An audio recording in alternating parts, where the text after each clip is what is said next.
Hello everyone.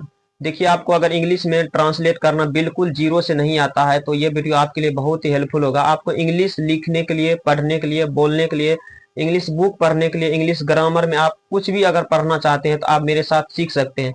मैं आपको basic level से एडवांस लेवल तक बताऊंगा बेसिक से ट्रांसलेट करने के लिए कैसे किया जाता है।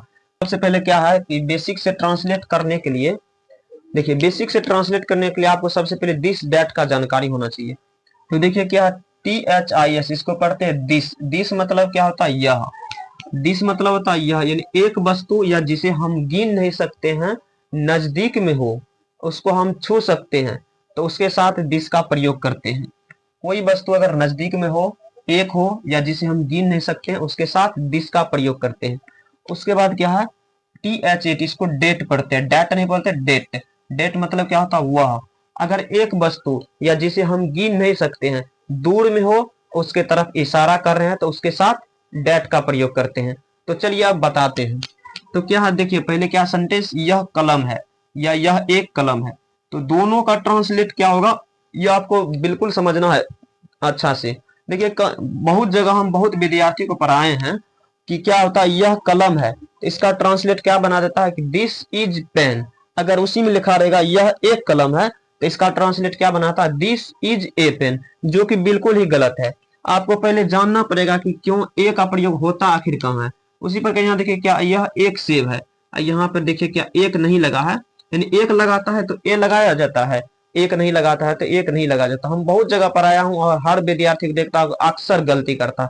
इसका मतलब उसको जो पढ़ाया गया वो वही सीख रहा। तो आज तक जो ट्रांसलेट बनाते आ रहा दिस डेट में, बिल्कुल ही गलत कर रहा। तो चलिए देखिए क्या हम होता है बताते हैं। यह कलम है, तो सबसे पहले देखिए दिस और डैट होता है सिंगुलर, यानी एक के लिए दिस और डैट का प्रयोग करते हैं, चाहे उसमें एक लिखा रहे या एक ना लिखा रहे। यह कलम है, यह मतलब ही होता है एक, यह मतलब एक लिखे या ना लिखे, उससे मतलब नहीं है। तो इस तरह से बुक में भी दिया रहता है लेकिन फिर भी समझ में नहीं आता। इसको कैसे बनाना है, दिस, यह एक कलम है या यह एक कलम है, दोनों की इंग्लिश एक ही होगा। तो दिस का इंग्लिश क्या होता है, सॉरी, यह की इंग्लिश क्या लगाना है, दिस लगाना है। दिस और डैट के साथ हमेशा इज का प्रयोग होता है, तो लगा दिए इज। तो दिस इज, एक रहे या एक नहीं रहे। कलम जो है कॉमन नाउन है, आपको नाउन पढ़ना पड़ेगा तभी पता चलेगा कहाँ ए और कहाँ एन कहाँ द का प्रयोग होता है। तो कलम क्या है, कॉमन नाउन है, यानी जो इसको हम लोग आसानी से गिन सकते हैं। अगर आपको नाउन के बारे में बिल्कुल भी ज्ञान नहीं है तो इतना बात याद रखना कि जिसे हम लोग आसानी से गिन सकते हैं वो होता है कॉमन नाउन। जैसे क्या है, यह कलम है तो दिस इज ए पेन होगा, चाहे ए लिखा रहे, एक लिखा रहे या एक नहीं लिखा रहे, आपको ए का प्रयोग करना ही पड़ेगा। फिर क्या, वह एक सेब है या वह सेब है, तो वह की इंग्लिश डेट लगाना है, डेट। उसके बाद क्या है, इज, तो डेट इज। उसके बाद क्या करना है, यहाँ पे सेब है तो सेब में एन एप्पल होता है, ये आप लोग को भी पता है। और एन एप्पल क्यों होता है ये आप लोग अगर पता नहीं है तो आप लोग कमेंट करिए, आपको अच्छा तरीका से बता दूंगा कहाँ पे ए और कहाँ पे एन का प्रयोग होता है। तो चलिए आप पूरा एग्जाम्पल के साथ समझते हैं। यह किताब है, तो सबसे पहले देखिए यह की इंग्लिश लगाना है दिस। क्या करना, दिस लगा देना। सभी के साथ में दिस और डैट जब भी आएगा हमेशा इज का प्रयोग होगा, आर का प्रयोग नहीं होता, दिस इज। अब किताब हम लोग गिन सकते हैं आसान तरीका से, यहाँ पे ए का प्रयोग होगा, दिस इज ए बुक, चाहे यहाँ पे एक लिखा रहे या ना लिखा रहे। फिर देखिए क्या, वह लड़का है, तो वह की इंग्लिश लिखना डेट,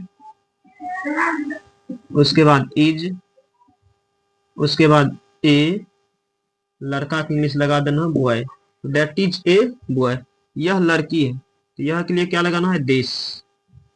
उसके बाद इज, ए, लड़की को हम लोग आसान तरीका से गिन सकते हैं तो दिस इज ए गर्ल।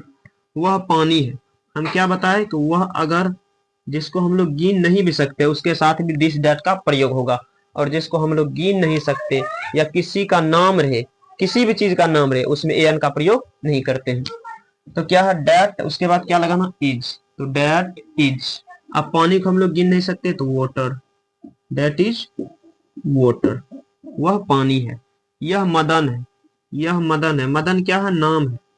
नाम जो भी होता है किसी का खास नाम होता है तो वो होता है प्रॉपर नाउन, और प्रॉपर नाउन के पहले ए एन का प्रयोग अक्सर नहीं होता। तो दिस इज, अब मदन है तो मदन का मदन। अगर आपको ये भी पता नहीं रहेगा तो एक ट्रिक लगा सकते हैं कि जो इधर भी मदन लिखा इधर भी मदन ले, इसमें एन का प्रयोग नहीं होगा। ये नाम हो गया, दिस इज मदन। वह पटना है, पटना भी नाम है, किसी पैलेस का नाम है, तो ये भी हो गया प्रॉपर नाउन। तो डेट इज, अब पटना है तो पटना लिख देना है, डेट इज पटना। यह बैल है तो यह की इंग्लिश क्या लिखना है, दिस। उसके बाद क्या लगाना है, is. This is an ox, यहाँ पे ओ आया, ओ साउंड आ रहा इसलिए एन का प्रयोग हुआ। फिर क्या, वह एक छाता है तो वह की इंग्लिश क्या लगाना है, डेट। उसके बाद क्या लगाना है, इज। उसके बाद an umbrella, that is an umbrella. यह बल्ला है, क्या लगाना है, दिस। उसके बाद इज, ए बल्ला की English bat, that is a bat. वह एक गाय है तो वह की इंग्लिश क्या लगाना है, डेट, वह की इंग्लिश डेट। उसके बाद क्या होगा, इज। उसके बाद ए, अब गाय की इंग्लिश क्या होता है, कौ, डेट इज ए कौ। यही नहीं, देखिए जितना पढ़ाऊंगा उतना लिखने के लिए, उतना पढ़ने के लिए, उतना बोलने के लिए आना चाहिए। तीनों चीज एक ही साथ, लिखने के लिए, पढ़ने के लिए और बोलने के लिए आराम से आएगा। तो देखिए इसको बना लिया, अब इसको पढ़ना है, मेरे साथ आपको बोलना है। क्या है, यह किताब है तो इसको क्या बोलना, दिस इज अ बुक, या दिस इज ए बुक भी बोल सकते। वह लड़का है, डेट इज ए बॉय। यह लड़की है, दिस इज ए गर्ल।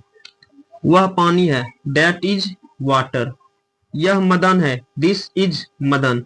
इसको बना के सिर्फ देखना नहीं है, पढ़ना भी है। क्या, वह पटना है, डेट इज पटना। यह बैल है, दिस इज एन ऑक्स। वह एक छाता है, डेट इज एन अम्ब्रेला। यह बल्ला है, दिस इज ए बैट। वह एक गाय है, डेट इज ए कौ। तो कैसा लगा ये वीडियो, आप लोग कमेंट करके जरूर बताएं। अगर अच्छा लगा हो तो लाइक कर दीजिए और अपने दोस्तों में भी शेयर कर दीजिए, ताकि वो भी सही तरीका सीख सकते हैं। ये पार्ट 2 भी हम लेकर के आऊंगा, आपको आसान तरीका से इंग्लिश लिखना, पढ़ना और बोलना सिखाऊंगा।